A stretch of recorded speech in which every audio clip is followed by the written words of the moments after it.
Indirect proofs, we're going backwards. And what I want you to do is make a line right here as if we are making a 2-column proof. And here is the rule.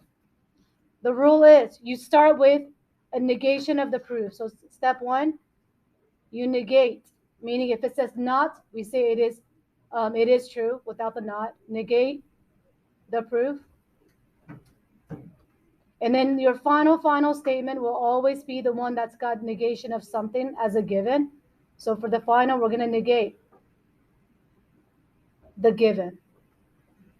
And here's how we know how many steps there are. I want you to bracket off where you see the phrase, this contradicts. How many ever sentences comes before this contradicts? That's how many steps the proof is going to have. So to count how many sentences, can we count how many periods we see? So I see a period here, and I see another one. It must be a 2-stepper, step 1 and 2. So this one's going to be an easy one because we have 2 informations on the given and the proof. So the first thing that we have to do is negate the final goal. So the proof has a not. Does everyone see that slash on there? So we're going to undo the not. Angle A is congruent to angle C. And that's not by the given. We're going to assume this. So we're going to prove that this is not going to work out. So let's go ahead and notate what we can. Angle A is congruent to angle C. And let's recap what we talked about on the isosceles triangle back in Unit 4. If these 2 angles are congruent to, what 2 sides must be congruent to? AB and BC. Very good. So let's see if that actually holds true on our final statement. It says, for my final statement, negate the given. Here's my given. Isn't that given when I negate it actually stating what I just notated? Yep. And then the reasoning has to come from something with the angles and something with the sides. So if 2 angles in a triangle are congruent, then we know the opposite sides are also congruent too. So let's fill this out. We assumed the following. We assumed angle A is congruent to angle C. And then we knew that AB is congruent to BC, because if 2 angles in a triangle are congruent, then I know the opposite sides are also congruent too. So do you guys see that we're pretty much copying the 2-column proof into our sentences? Yes? All right. So here's a part that's going to be a freebie on your test. Listen carefully.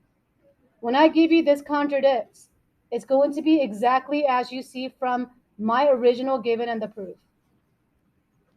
So time to fill this in, and you're not changing anything. It says, this contradicts the given, and literally write out the given as it is given to you. AB is not congruent to BC. Therefore, our assumption must be false, and the proof, exactly as you see, angle A is not congruent to angle C, is true. So we're disproving it to show that it's not going to work out. Here's the good news on your test. I'm going to give you the whole fill in the blank piece. All right? In the past, it used to be where I give you a blank, big blank box, and you have to write everything from the beginning. You don't have to. There will be a skeleton model. All right? So let's go on to your homework on number 5. Did I say number 5?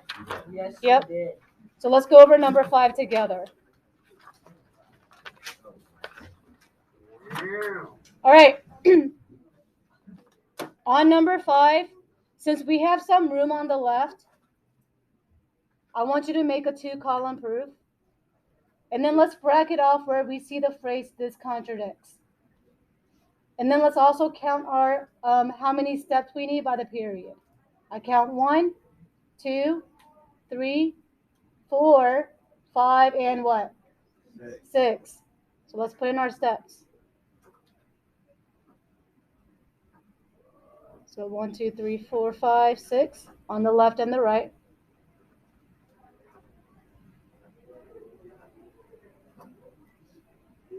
And then let's write some reminder on the very, very top. So back long time ago, I believe even in Unit 3, if measurement of angle A is equivalent to measurement of angle B, we said that they're also congruent to by the following. And the reasoning was Definition of congruent what? Angles, because we're talking about angles. But if I'm looking at segments, it'll be definition of congruent segment. Just a simple reminder. So let's go ahead and see what I need at the beginning and the end. We start by negating the proof. So here's our proof. So let's write out BX is equivalent to AW. And what is our first reasoning for this one? Assume. And if you forget, look at the first word in our paragraph. And then our second one. If I know they're equivalent to, since I gave you a picture, can pictures be equivalent to or congruent to? Congruent to. So I need to translate this. BX is congruent to AW. And this is by definition of what? Congruent segments.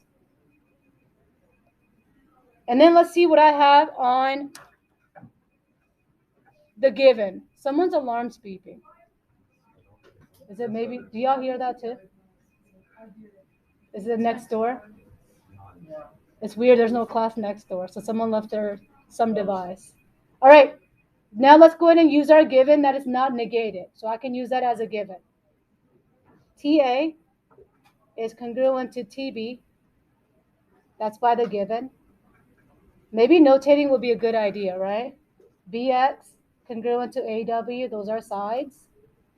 TA is congruent to TB, those are sides. And then we know the two triangles that has to be congruent to with each other has to be these two small on the left and the right. Any idea how I knew that? Because they have TW and TX. That one on the left and the right pertains TW and TX. So then let's look at the fourth option. In this big triangle, if these two are congruent to, does that mean we have an isosceles triangle? If these two are congruent to, what do I know about the two angles of this triangle? Angle A is angle B. So angle A is congruent to angle B. And the order does matter. I need to mention sides first and then angle. So we have, if two sides in a triangle are congruent, then I know opposite angles are congruent as well. And let's write in A for the angle. So we know these two tiny triangles are congruent by side, what? Side, angle, side, very well. And how you name them doesn't matter initially. Let's say I name this as TAW. How should you be consistent with the other side? TBX. And then I know our final goal. The given has to be negated. TW must be congruent to TX. And what was that reasoning? As long as two triangles are congruent to.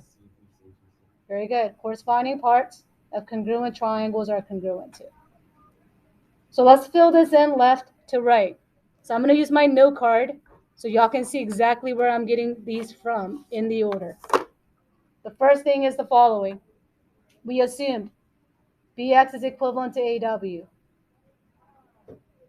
My second line, then we know BX is congruent to AW because of definition of congruent segments. And then my third line then says TA is congruent to TB because of the given. And then my fourth line says angle A is congruent, that's an A, congruent to angle B because if two sides of a triangle are congruent, then we know the opposite angles are also congruent. And then my fifth line, triangle TAW is congruent to triangle TBX by side, angle, side. And then our last piece, TW is congruent to TX because corresponding parts of congruent triangles are congruent. And then at this contradicts, do we need any thought for this contradicts? Okay, let's do a quick reminder. We take the one that is negated, or the one that's got a not, and we're going to copy it directly into this. So it contradicts the what? The given, and write it with the not symbol. not congruent to Tx. Therefore, our assumption must be false, and the proof Bx is not equivalent to AW must be true.